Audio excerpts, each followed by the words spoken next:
Bismillahirrahmanirrahim. Assalamualaikum warahmatullahi wabarakatuh. Bismillahirrahmanirrahim. Assalamualaikum warahmatullahi wabarakatuh. Innal hamdalillah nahmaduhu wa nasta'inuhu wa nastaghfiruh. Wa na'udzu billahi min syururi anfusina wa min sayyiati a'malina. May yahdihillahu fala mudilla lahu wa may yudlilhu fala hadiyalah. Asyhadu an la ilaha illallah wahdahu la syarikalah wa asyhadu anna Muhammadan 'abduhu wa rasuluh. Allahumma salli wa sallim wa barik ala 'abdika wa rasulika Muhammad wa ala alihi wa ashabihi wa man tabi'ahum bi ihsanin ila yaumiddin, amma ba'd. Bapak dan Ibu kaum muslimin dan muslimat yang semoga dirahmati dan dimuliakan Allah Subhanahu wa taala, marilah kita senantiasa memuji dan bersyukur kepada Allah Subhanahu wa taala atas segala nikmat dan karunia yang Allah berikan kepada kita semua, baik yang nampak maupun yang tersembunyi, baik nikmat agama maupun nikmat dunia. La in syakartum la azidannakum. Allah berjanji, jika kalian bersyukur atas nikmatku, pasti akan aku tambahkan nikmatku pada kalian. Dan di antara nikmat yang besar yang kita rasakan di sore hari ini adalah kemudahan untuk bersama-sama tafaqquh fiddin, bersama-sama menuntut ilmu syar'i, mempelajari kitabullah dan sunnah Rasulullah sallallahu alaihi wasallam dalam pembahasan adabus suhbah wal ukhuwah, bab persahabatan dan persaudaraan atau sahabat sejati. Bapak Ibu kaum muslimin dan muslimat yang semoga dirahmati dan dimuliakan Allah.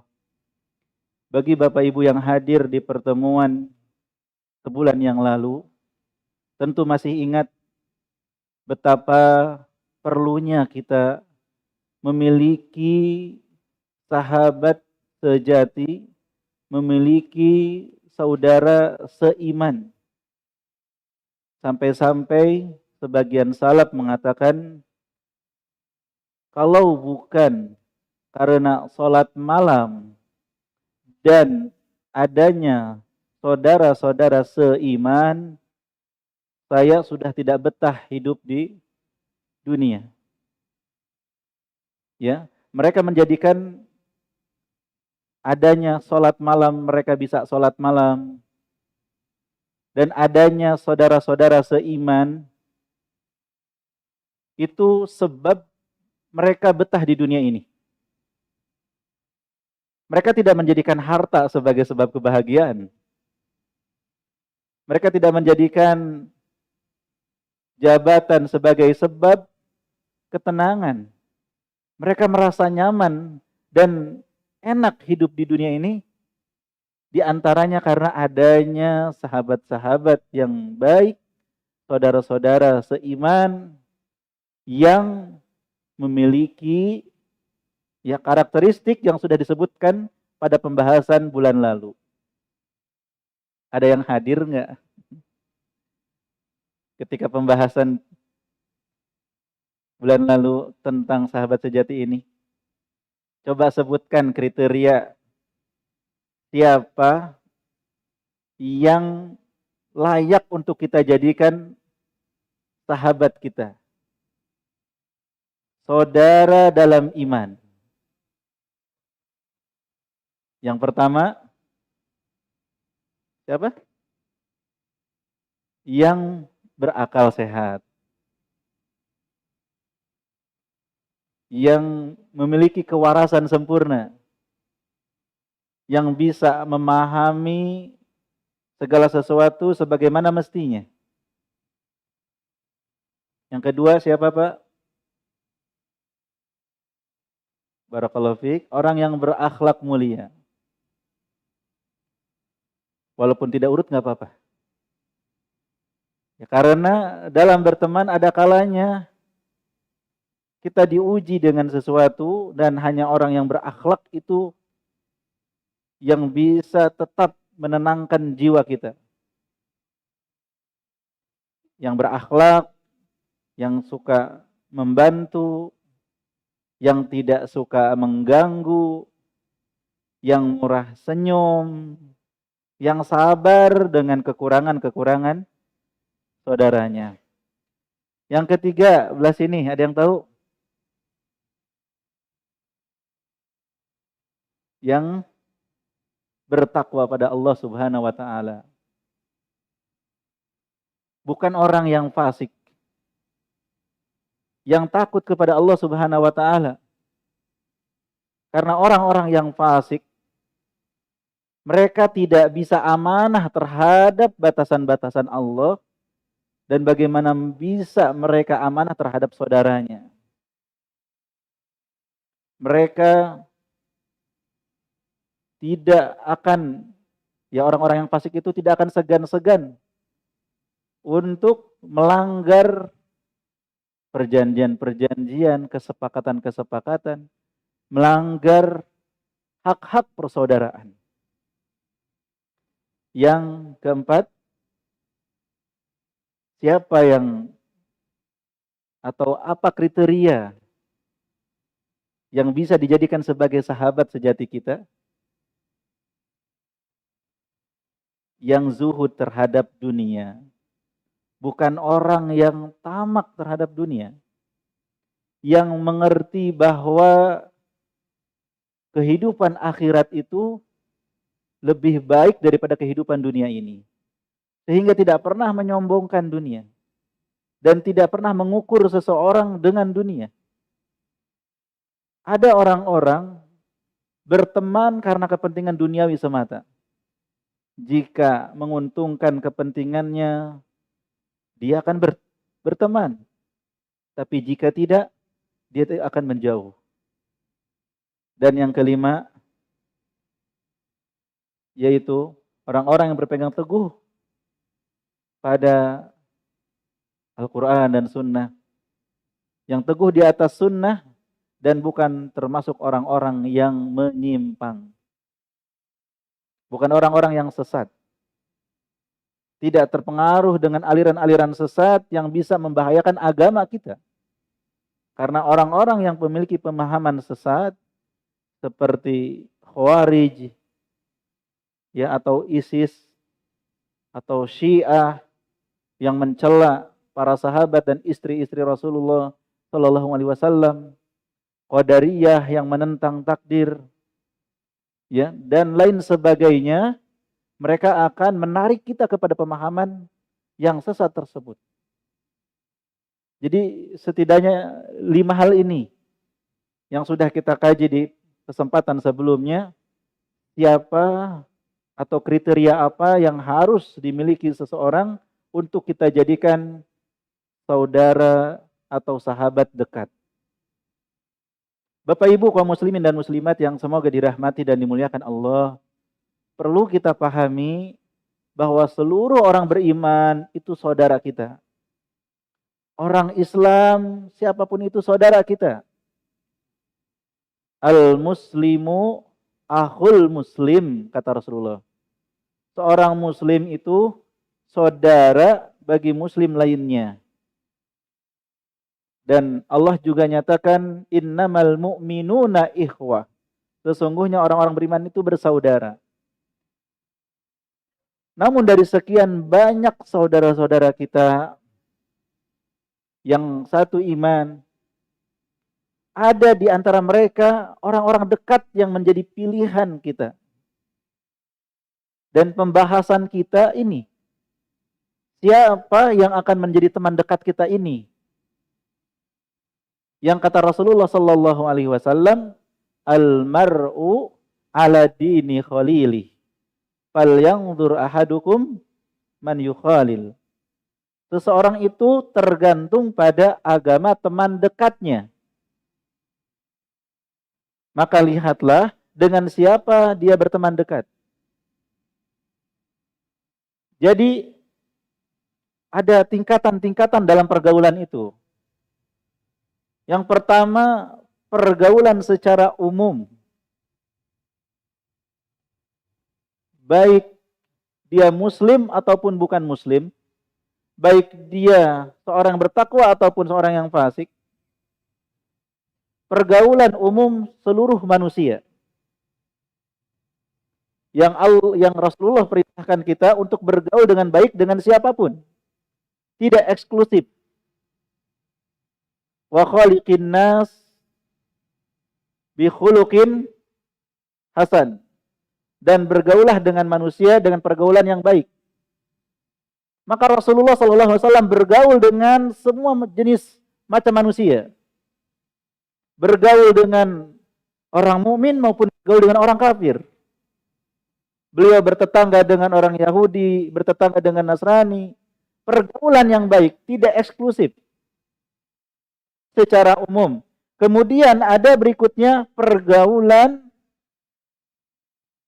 persaudaraan satu iman. Ya, pergaulan persaudaraan karena mereka orang-orang beriman, maka ini lebih dekat. Dan yang ketiga yang kita bahas ini adalah lebih khusus daripada sekedar saudara satu iman. Tapi yang sangat dekat dengan kita. Sahabat-sahabat yang dekat dengan kita. Untuk bisa dekat dengan semua orang tidak bisa. Selain jumlah yang sangat banyak, juga karena tidak semua orang memiliki kriteria untuk dijadikan teman dekat. Ada di antara mereka yang kurang bagus akalnya, tidak masuk dalam kriteria. Ada di antara mereka, walaupun beriman, tapi masih melakukan kemaksiatan. Orang fasik, tidak masuk dalam kriteria teman dekat. Walaupun mereka saudara kita. Mereka saudara kita. Tetapi mereka orang yang fasik. Masih suka bermaksiat. Tidak bisa dijadikan teman dekat bagi kita. Atau dia orang beriman, saudara kita, tapi tidak baik akhlaknya. Akhlaknya buruk. Maka tidak bisa juga jadi teman dekat kita. Atau orang beriman tapi dia masih tamak terhadap dunia. Bahkan kalaupun memiliki kriteria, perlu untuk dijadikan teman dekat itu memiliki kecocokan juga. Jadi Bapak Ibu, ini kita pahami. Tidak perlu bersedih kenapa kita tidak menjadi teman dekat fulan dan alan. Tidak perlu bingung kenapa saya tidak bisa jadi teman dekat dia. Kenapa mereka bisa dekat, saya tidak bisa. Karena selain harus memenuhi kriteria sebagai sahabat sejati tadi, ya, teman dekat juga harus memiliki kecocokan antara seseorang dengan saudaranya. Dan tidak semua orang itu cocok. Bisa jadi ketika berjauhan, seakan-akan pengen dekat. Setelah dekat, pengen berjauhan. Karena tidak cocok. Tidak bisa dipaksakan. Maka setelah kita mengetahui kriteria tersebut, yang harus kita lakukan dalam mencari sahabat sejati ini adalah memulai dari diri kita sendiri. Jadikanlah diri kita ini pantas untuk menjadi sahabatnya. Jadikanlah kita pantas untuk menjadi saudaranya. Kita berusaha menjadi orang yang berakal,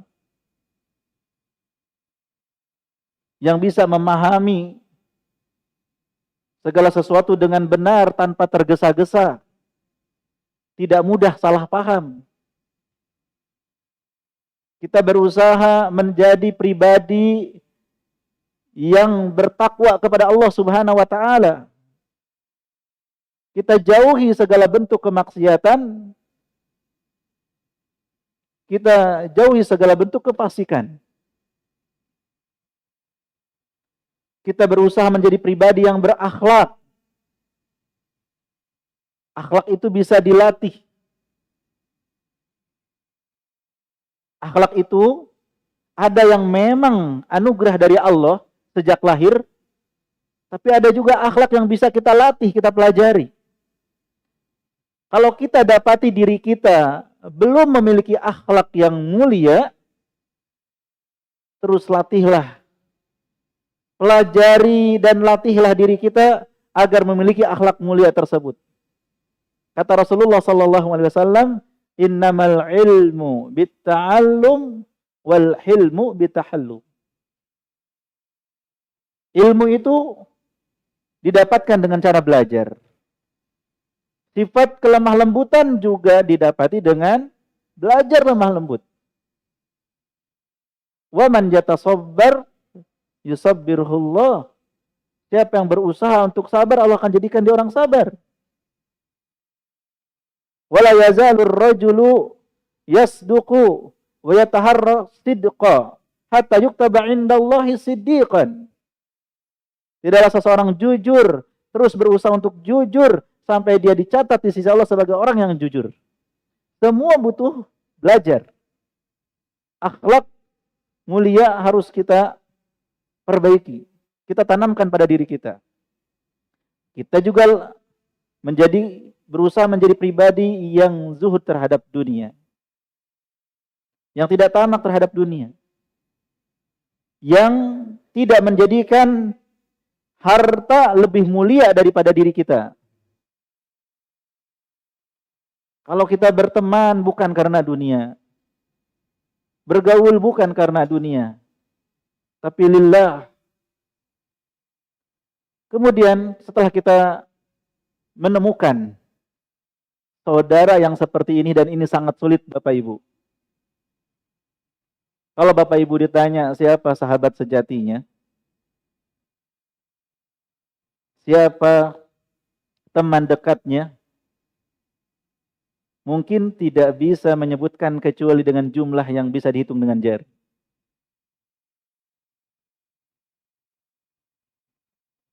Dan ketika kita mendapatkan sahabat tersebut, maka selanjutnya hendaknya kita menunaikan persahabatan, hak-hak persahabatan dan persaudaraan tersebut.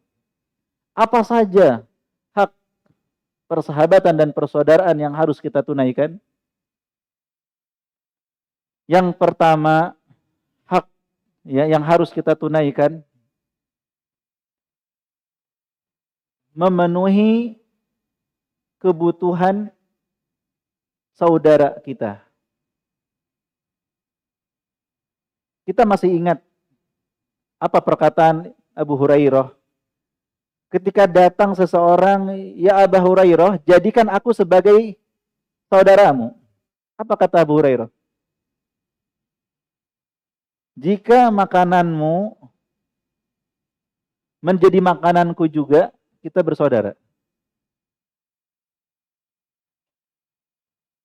Jangan hanya mengaku saudara, tapi tidak mau membantu saudaranya. Yang satu makan enak, yang satu kelaparan. Ini di mana persaudaraannya? Maka hak persaudaraan adalah membantu dan memenuhi kebutuhan saudaranya. Kalau kita mengatakan saya nggak sanggup, kita nggak akan pernah punya saudara. Bapak Ibu mau nggak bantu saudaranya? Kalau bilang nggak mau, nggak bakalan pernah punya saudara.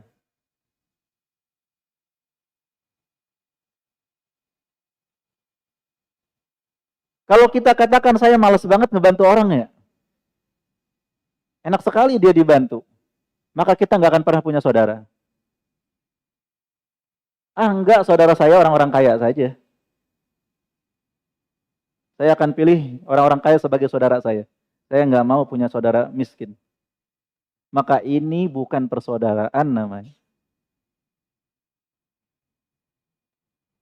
Bukan persaudaraan. Karena sudah kita bahas, dasar dari persaudaraan al-hubbu fillah. Cinta karena Allah. Kita dekat karena Allah. Kita memberi karena Allah. Kalaupun harus berjauhan juga karena Allah. Dan kita contohkan bagaimana Rasulullah SAW memiliki saudara dan sahabat yang beraneka ragam. Ada di antara mereka orang kaya, tapi kebanyakannya orang-orang miskin dan du'afa. Bahkan para budak menjadi saudara dan sahabat Rasulullah SAW. Saudara yang paling baik bukan karena dia memiliki harta atau tahta, tetapi karena dia bertakwa kepada Allah Subhanahu wa taala. Ya maka hak yang pertama adalah membantu dan memenuhi kebutuhan saudaranya. Allah Subhanahu wa taala berfirman, "Wa ta'awanu 'alal birri wat taqwa." Dan tolong menolonglah dalam kebaikan dan dalam ketakwaan. Rasulullah sallallahu alaihi wasallam bersabda, "Wallahu fi 'aunil 'abdi, ma kana al-'abdu fi 'auni akhihi." Allah Subhanahu wa taala pasti akan menolong seorang hambanya. Allah akan menolong hambanya selama si hamba tersebut mau menolong saudaranya. Hak persaudaraan membantu mereka, menolong mereka, memenuhi kebutuhan hidup mereka. Dan itu Bapak Ibu ada 3 tingkatan.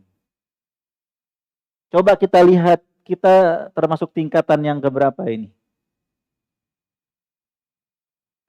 Tingkatan yang paling rendah.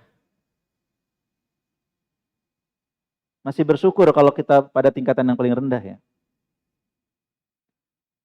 Tingkatan yang paling rendah dari membantu saudara adalah membantu kebutuhan mereka ketika mereka datang minta tolong. Ketika mereka datang minta tolong, kita membantu mereka dengan senang hati dan wajah berseri-seri. Kenapa kita senang saudara kita minta tolong? Karena ini ladang pahala. Ladang pahala, kita bisa dapat pahala dari Allah dan karena kita punya saudara. Kita masih ingat ya, ketika sekelompok jamaah masuk ke Hasan Al-Basri, masuk ke rumah Hasan Al-Basri. Sedangkan beliau sedang tidur. Tidak dibangunkan, tapi teman-temannya itu makan makanan yang ada di rumah. Ada yang makan buah, ada yang makan apa. Maka ketika terbangun, beliau bersyukur. Semoga Allah merahmati kalian. Inilah yang dilakukan oleh seorang saudara. Seneng gitu.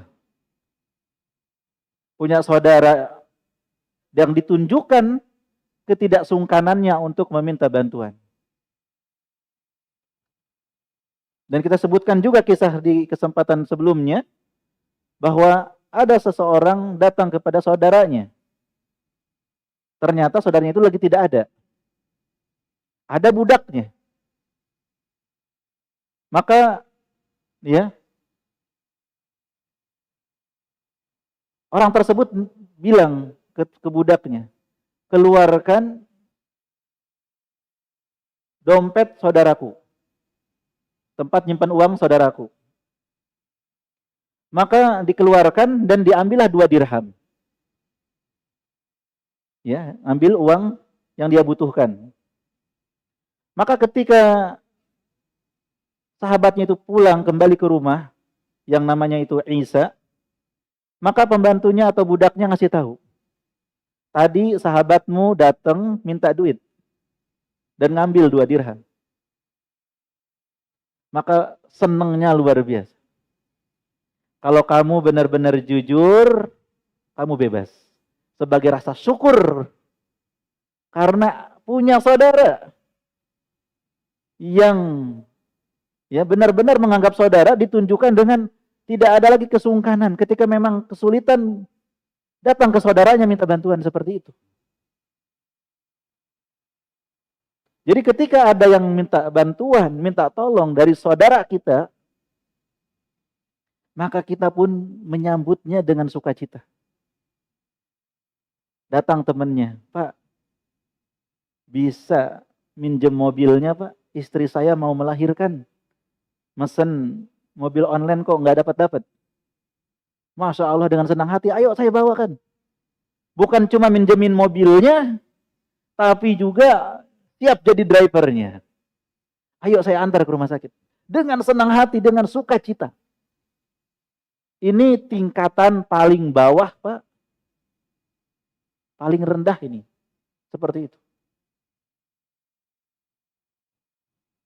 Tingkatan yang kedua, di atasnya, adalah membantu saudaranya tanpa diminta.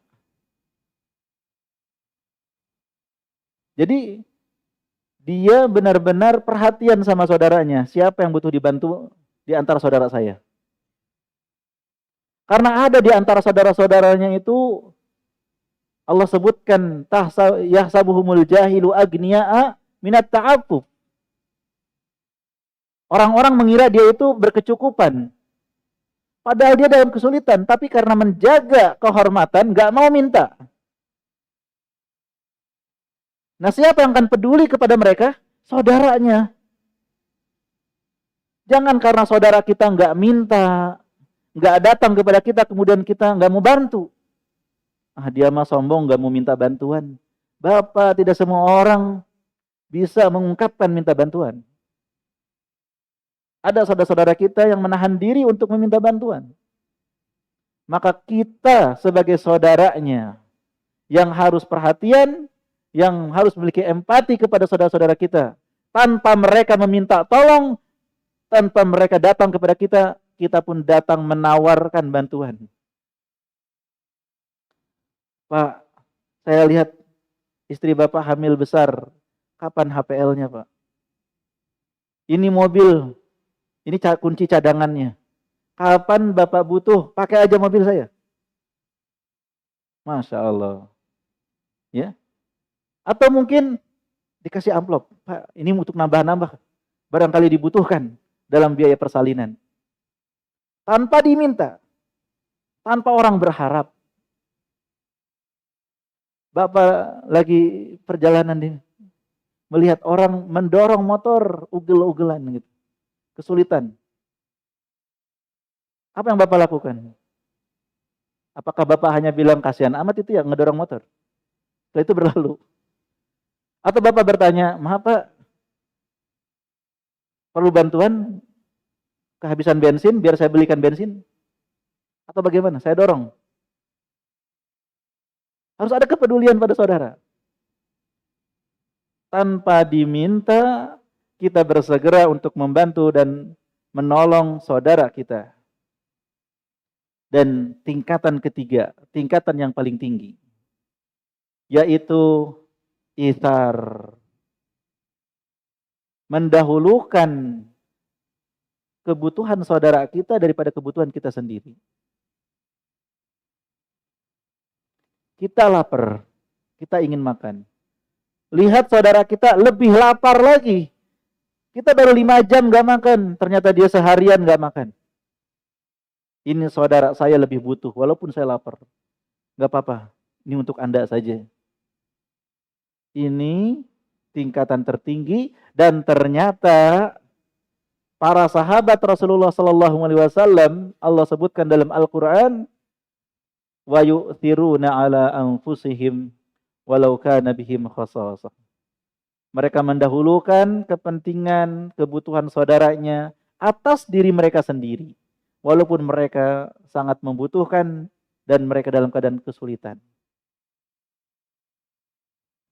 Nah, Bapak Ibu, kita mau ambil tingkatan yang mana? Mau ambil tingkatan yang paling tinggi? Lihat saudara kita, udah buat saudara kita aja. Atau mau yang kedua? Memperhatikan saudara kita, siapa yang butuh bantuan, kita datang membantu sebelum dia berbicara.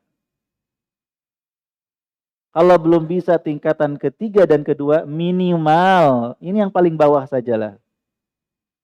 Jika ada saudara kita datang meminta bantuan, maka kita menyambutnya dengan sukacita.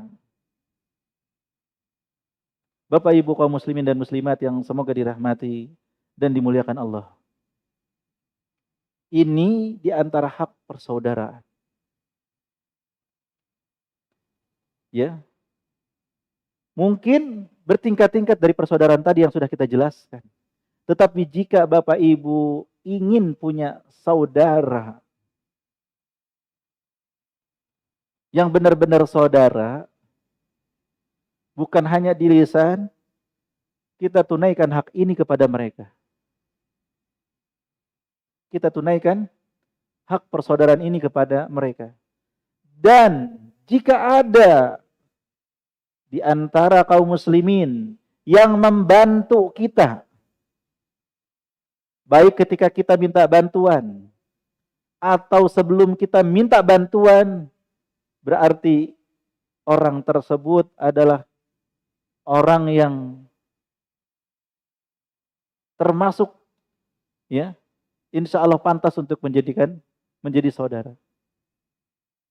Kita harus bersyukur dan berterima kasih kepada mereka, karena mereka menunaikan hak persaudaraan. Hak yang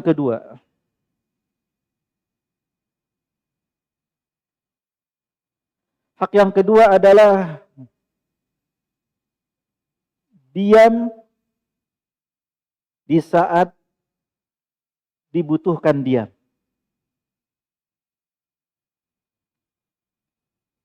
Saudara kita berhak atas kita untuk diam pada waktunya kita diam.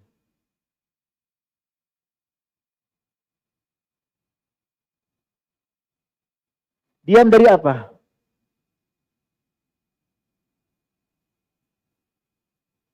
Diam dari apa Bapak Ibu? Diam dari menyebut aibnya. Jangan ngaku saudara tapi kita terus mengumbar aibnya. Baik ketika saudara kita ada, maupun ketika tidak ada. Ketika tidak ada disebut apa? Ghibah. Zikruka akhaka bima yakrah. Kata Rasulullah.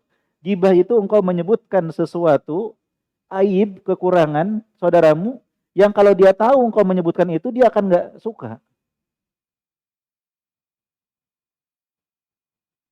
Maka jangan sampai kita suka menggibah orang lain, saudara kita apalagi.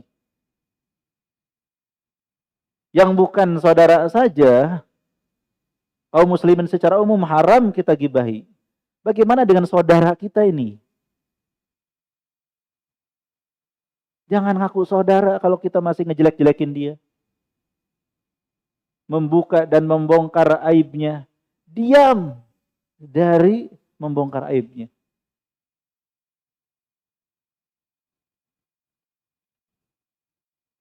Apakah kita ridho dengan keburukannya? Bukan. Diamnya kita tidak menggibah dia bukan berarti kita ridho. Tapi kita menasehatinya dalam kesendirian. Menasehatinya secara rahasia, secara japri. Wahai saudaraku, semoga engkau kembali ke jalan yang benar. Apa yang kau lakukan ini bisa mendatangkan laknat Allah. Ini perbuatan maksiat. Jika saudara kita melakukannya secara sembunyi-sembunyi. Loh, bukannya saudara itu yang bertakwa dan tidak fasik? Bapak Ibu, mencari saudara yang sempurna itu mustahil. Mencari saudara tanpa aib itu tidak mungkin. Man talaba sadiqan bila aibin saufa ya'ishu bila sadiq.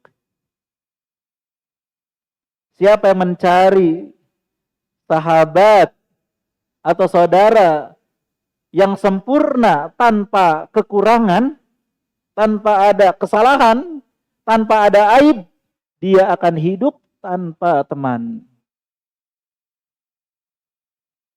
Dia akan hidup tanpa saudara.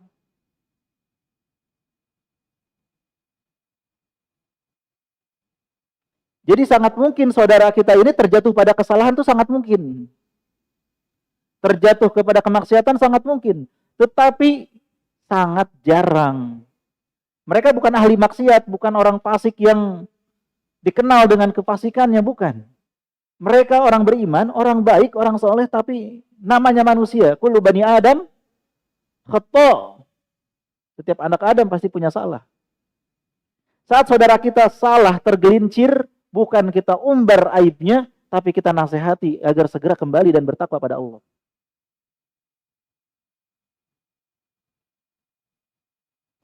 Kita mau cari teman seperti malaikat.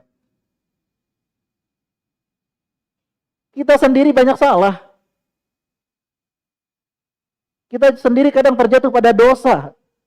Mengapa kita nggak memberikan udzur pada saudara kita? Orang beriman berusaha memberikan udzur. Orang-orang munafik berusaha mencari-cari kesalahan.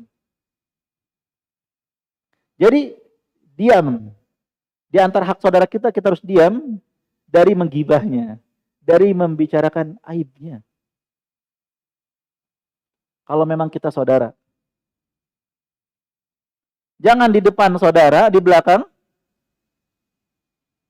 musuh. Ini kepalsuan seperti itu. Ya ingat, yang dimaksud kita tidak mengumbar aib di sini bukan berarti kita ridho dengan aibnya, ridho dengan maksiatnya. Justru kita berusaha memperbaikinya, menasehatinya. Kalau kita menyebut kekurangan di depan orang-orang itu bukan menasehati, itu mempermalukan.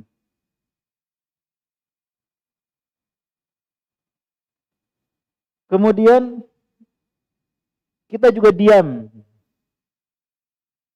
dari bertanya segala hal yang membuat saudara kita ini nggak nyaman dengan pertanyaan-pertanyaan kita.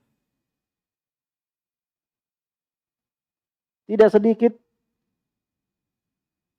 ya di antara kita bertanya hal-hal yang pribadi. Kepo dengan urusan orang. Pengen tahu semua hal. Ini saudara kita nggak nyaman ditanya-tanya seperti itu. Ya ditanya gajinya, ditanya nama istrinya. Istrinya ditanyain. Ya, ditanya mau kemana.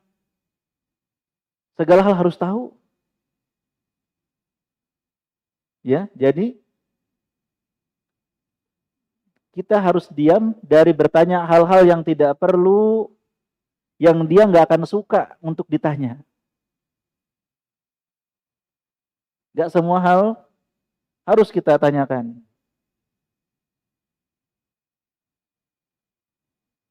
Sampai-sampai kalau kita khawatir dia tidak ingin kita tahu dia mau pergi kemana, jangan kita tanya mau kemana. Pak mau kemana? Kenapa mau ikut? Ya, sebagian orang karena saking nggak mau ngasih tahu kemananya, maka dia nggak suka ditanya gitu. Jika dia punya istri lebih dari satu, Pak, ya, jatah yang mana nih sekarang nih? Pertanyaan yang sangat tidak pantas. Kemudian diam dari membocorkan rahasianya. Yang namanya sahabat dekat, Pak, tahu kelebihan, kekurangan, rahasia-rahasia. Maka diamlah dari membicarakan rahasianya. Jika ada seseorang yang mengaku saya sahabat fulan, saya tahu rahasianya, kita katakan, Pak, Anda dusta. Kalau Anda memang sahabat si fulan, Anda akan menyembunyikan rahasianya. Karena hak saudara adalah ditutup rahasianya. Jangan kasih tahu saya. Kalau memang Anda saudaranya. Banyak orang ngaku-ngaku saudara, tetapi membongkar aib. Dia menyebarkan rahasia-rahasia yang tidak sepantasnya. Bahkan ketika Allah menakdirkan kita tidak lagi berteman. Kita tidak lagi dekat. Karena tadi, kedekatan itu sangat dipengaruhi dengan keserasian dan kecocokan. Bisa jadi kita berteman dekat dalam kurun waktu 5-10 tahun misalnya. Hingga terjadi suatu peristiwa yang akhirnya tidak cocok lagi. Walaupun kita sudah berpisah, Pak, kita tetap harus menjaga rahasianya. Kita harus tetap berhenti diam dari membicarakan aibnya.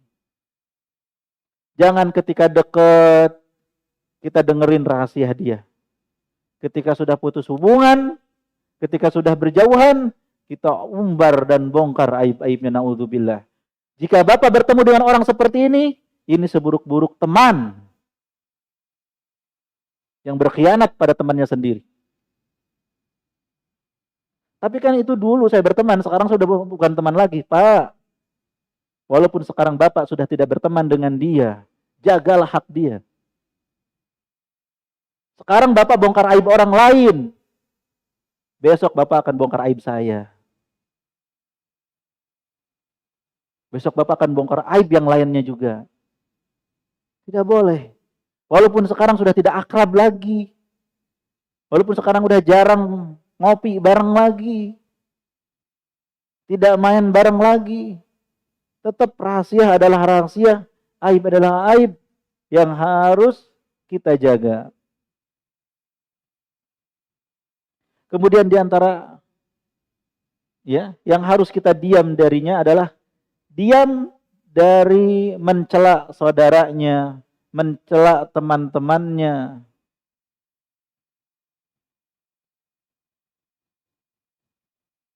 Dan tidak menyampaikan celaan orang lain kepada dirinya. Jika ada orang lain mencela saudara kita, cukup sampai di kita. Jangan sampai kita menyampaikan pada saudara kita ini. Jangan kita bilang, Pak, si fulan A bilang katanya Bapak ini bau badan misalnya. Tidak perlu disampaikan. Atau bicara misalkan Bapak ini tamak. Tidak perlu. Ketika ada seseorang menyampaikan kepada Imam Ahmad, wahai Imam, si fulan membicarakan Anda begini dan begitu. Apa kata Imam Ahmad? Syaitan putus asa mencari utusan selain engkau. Jadi orang yang menyampaikan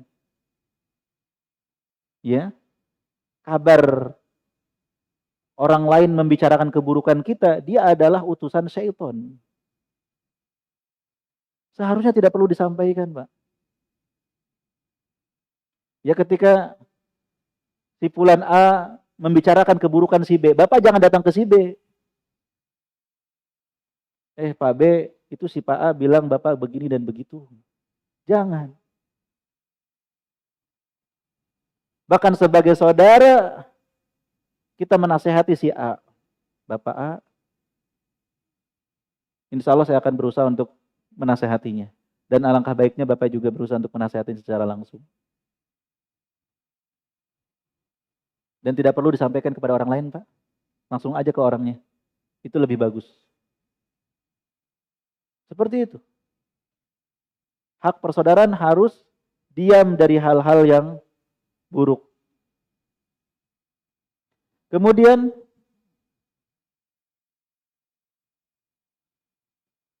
agar kita bisa diam dari keburukan saudara kita, kita harus ingat ya bahwa di antara sikap yang baik seorang teman sejati adalah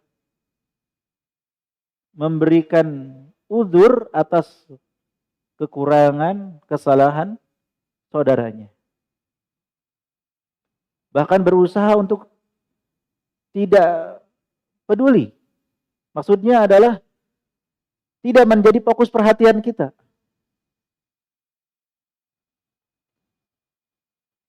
Jangan yang kita pikirkan itu kekurangan terus. Kelebihannya lebih banyak. Ya karena tadi kan kita ketika menjadikan dia saudara, dia udah memenuhi kriteria tadi. Dia secara umum orang yang bertakwa. Kalau ternyata di tengah jalan ada kekurangan-kekurangan, itu namanya manusiawi. Dia yang berakhlak, kalau di tengah jalan ternyata ada kesalahan-kesalahan dari sisi akhlaknya, itu manusiawi. Jangan kita mengharapkan kesempurnaan.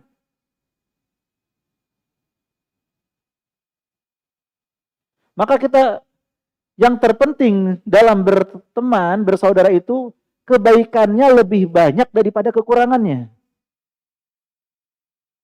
Adapun mengharapkan baik semua, sempurna semua, itu tidak bisa, mustahil. Sebagian orang ketika melihat kekurangan dari saudaranya, wah saya kecewa berat ini. Kayaknya nggak bisa dilanjutkan persaudaraan ini. Setelah melakukan banyak hal kebaikan, temannya melakukan kesalahan, atau dua kesalahan, apakah kita menghancurkan semua kebaikannya? Manusia mana yang terbebas dari kesalahan? Selama ini senyum-senyum saja, selama ini baik, ramah. Suatu ketika ada peristiwa, dia marah karena sesuatu. Apakah kemudian setelah itu kita putus hubungan?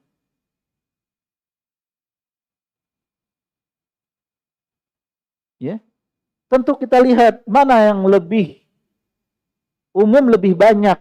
Dia itu pemarah atau pemaaf, murah senyum atau bagaimana?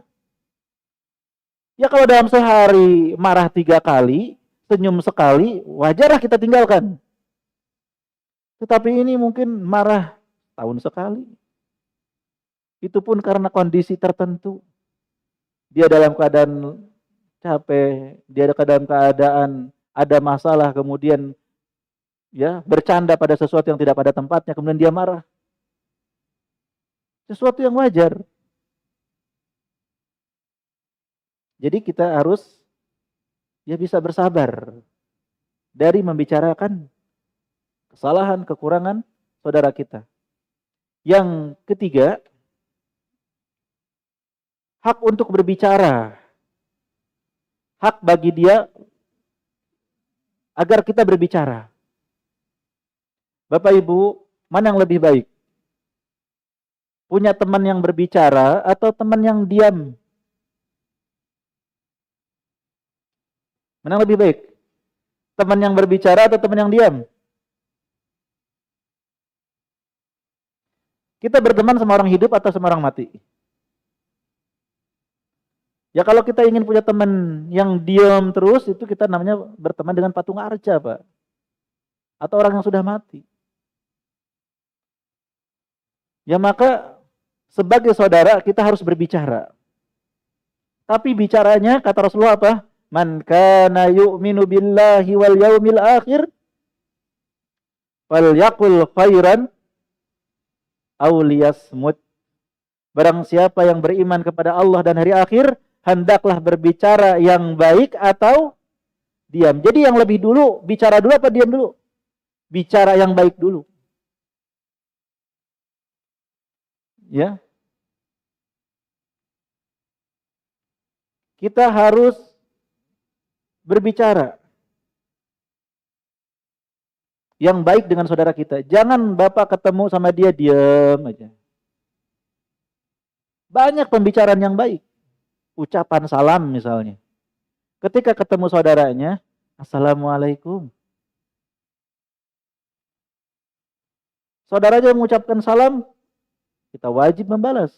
Waalaikumsalam. Ya.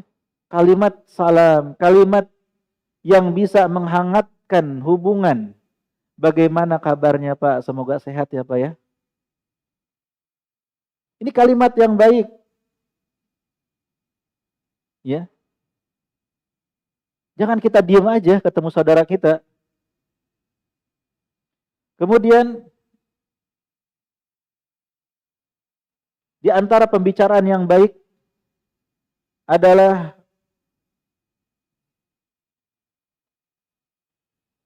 menyampaikan rasa sukacita kita ketika berjumpa dengan dia.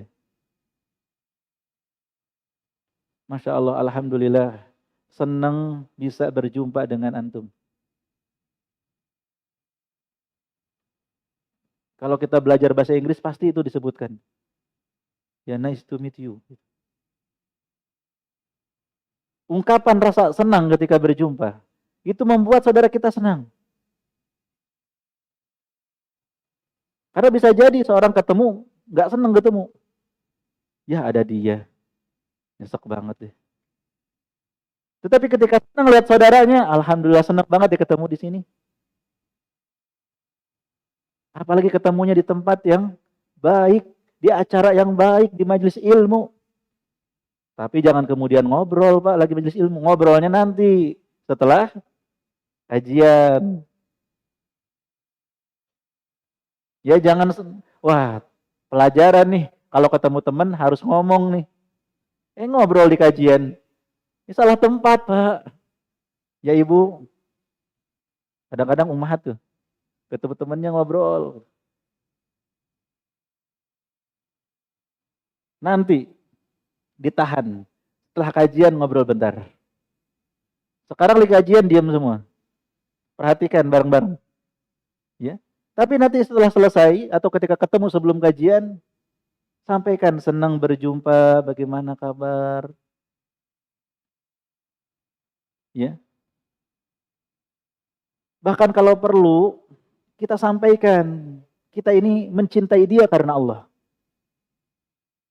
Sebagaimana sabda Nabi SAW dalam hadis yang sahih, "Idza ahabba ahadukum akhahu falyu'limhu."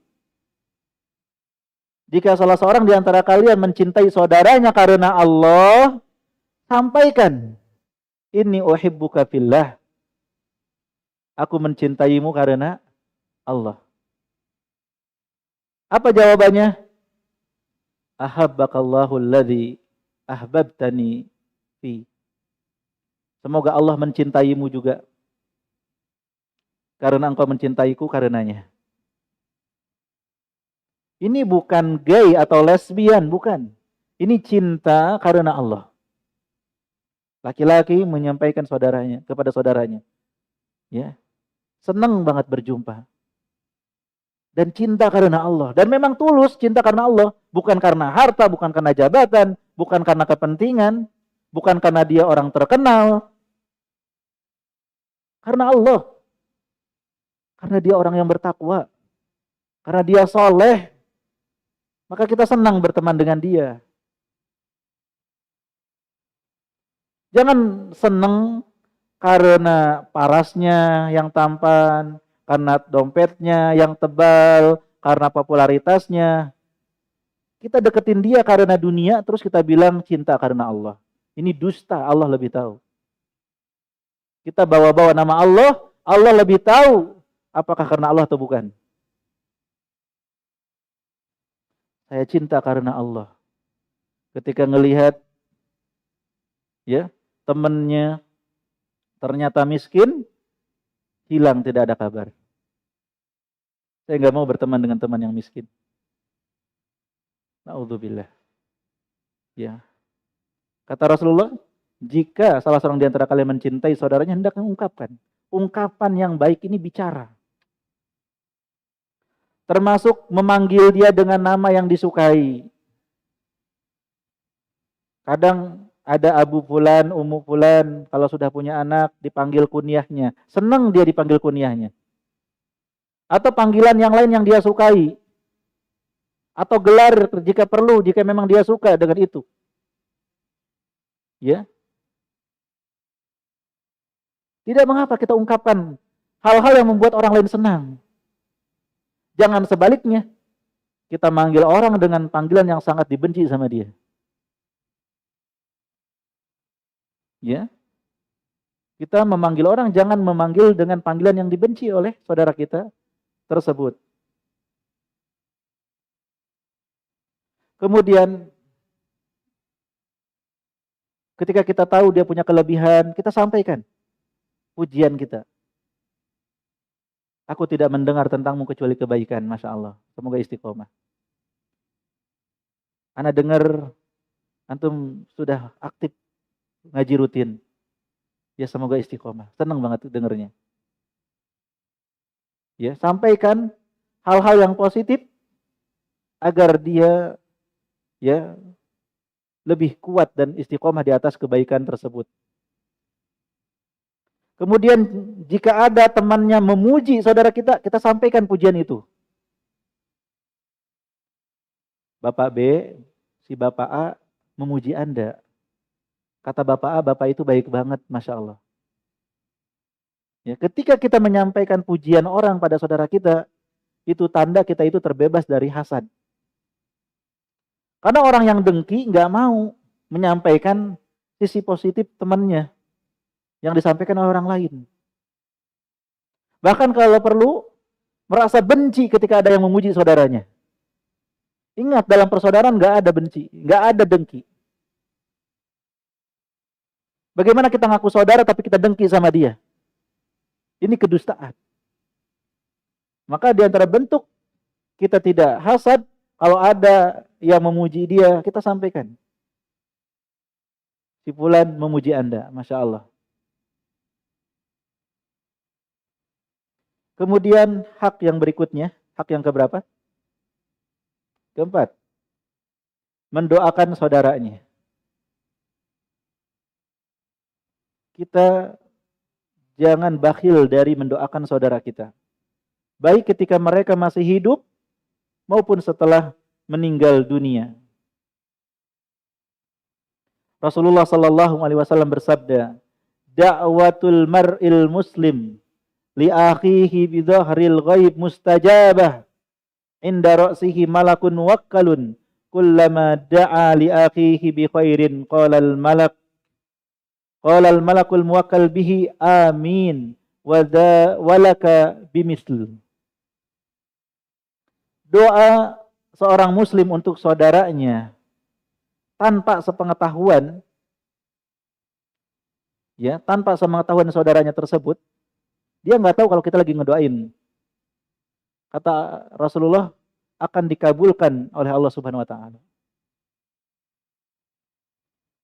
Dan di atas kepalanya ada malaikat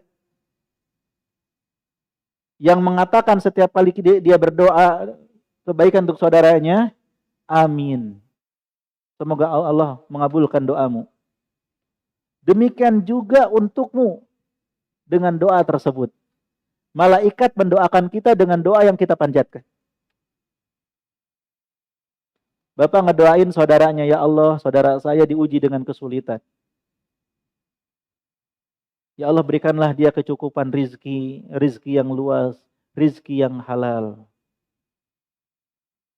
Jadikanlah dia orang yang kaya dalam kebaikan, jauh dari kemiskinan. Bapak tulus mendoakan saudara Bapak, tanpa dia ketahui, tanpa dia dengar. Lillah, karena Allah Bapak doain. Maka kata Rasulullah, doa seorang muslim untuk saudaranya tanpa sepengetahuan saudaranya tersebut, insya Allah mustajabah, dikabulkan oleh Allah Subhanahu wa taala. Bukan cuma itu, malaikat mendoakan untuk kita seperti itu. Semoga ketika kita mendoakan saudara kita dapat rezeki yang halal, yang cukup, yang luas, malaikat mendoakan dengan doa itu juga. Semoga kita pun dapat doa spesial itu. Kita ngedoain saudara kita dengan ya keluasan rizki, kita didoakan oleh malaikat dengan doa yang semisal luas rizki. Bisa jadi kita pun akhirnya diberikan keluasan rizki atas ketulusan kita mendoakan saudara kita. Ini ketika masih hidup. Adapun ketika saudara kita sudah meninggal, ya maka akan dikatakan kepada ahli kubur tersebut, ini saudara dari saudaramu, ini hadiah dari saudaramu. Sampai doa kita kepada saudara-saudara kita yang sudah meninggal. Makanya kata sebagian salaf, aktsiru minal ikhwan, fa inna likulli mu'minin syafa'ah. Perbanyak saudara. Karena setiap muslim itu memiliki syafaat. Kemudian hak berikutnya, yang kelima, kesetiaan dan keikhlasan. Dalam bersaudara, Bapak Ibu harus ikhlas, harus setia. Bukan hanya sampai meninggal dunia, tapi setelah meninggal dunia pun kita tetap bersaudara. Bukan hanya sampai akhir hayatnya, bahkan setelah dia meninggal dunia kita tetap menjaga persaudaraan kita.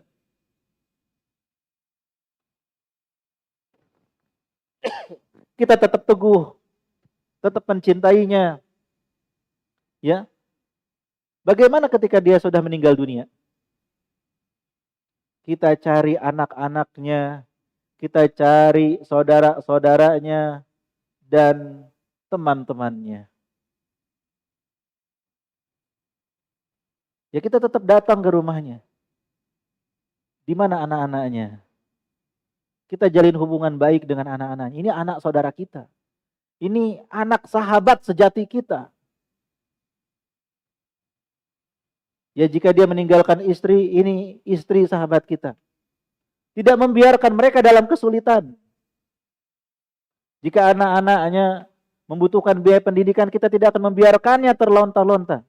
Kalau kita tidak mampu, kita ajak saudara-saudara kita yang lain untuk membantu saudara kita ini. Kesetiaan bahkan setelah meninggal dunia. Ya bukan hanya semasa hidup.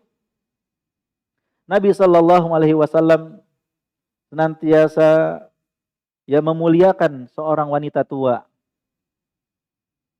Siapa wanita tersebut? Ternyata wanita tua tersebut adalah seorang yang berkhidmah kepada Khadijah dulu. Jadi sebagai bentuk kesetiaan kepada istrinya Khadijah yang sudah meninggal, maka berbuat baik kepada orang-orang, berbuat baik sama Khadijah. Yang punya hubungan dengan Khadijah. Setia. Ini menunjukkan apa? Bahwa anak dari orang yang soleh itu mendapatkan keberkahan bapaknya. Karena orang yang soleh akan punya sahabat-sahabat yang soleh. Anaknya nggak akan ditelantarkan, nggak akan diabaikan.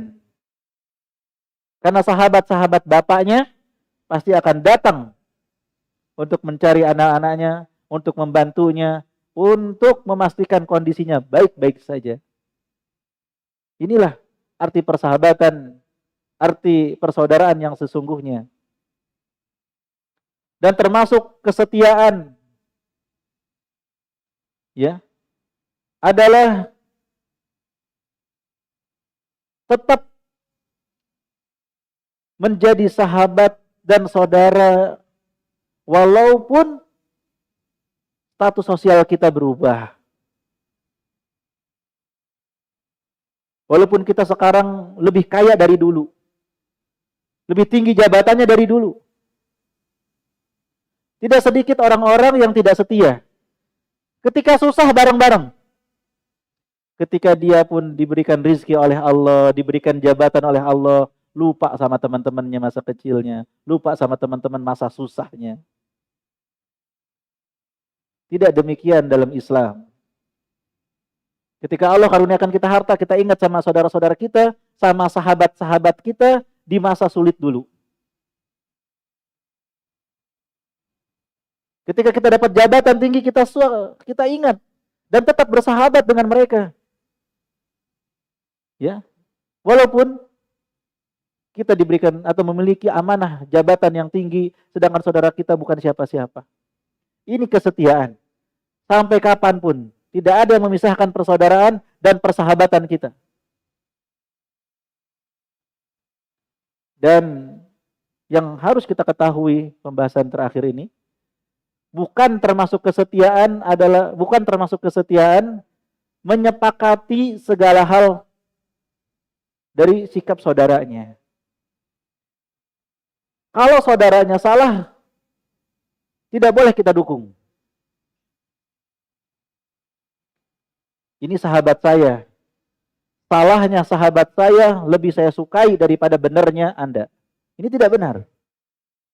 Itu bukan persahabatan. Itu menjerumuskan saudara kita. Jadi termasuk persaudaraan yang benar adalah ketika saudara kita salah, kita katakan salah. Enggak temanku, enggak saudaraku. Ini salah. Berarti Anda bukan teman saya. Anda enggak mendukung saya. Saya akan selalu mendukungmu dalam kebaikan. Tapi jalan ini salah.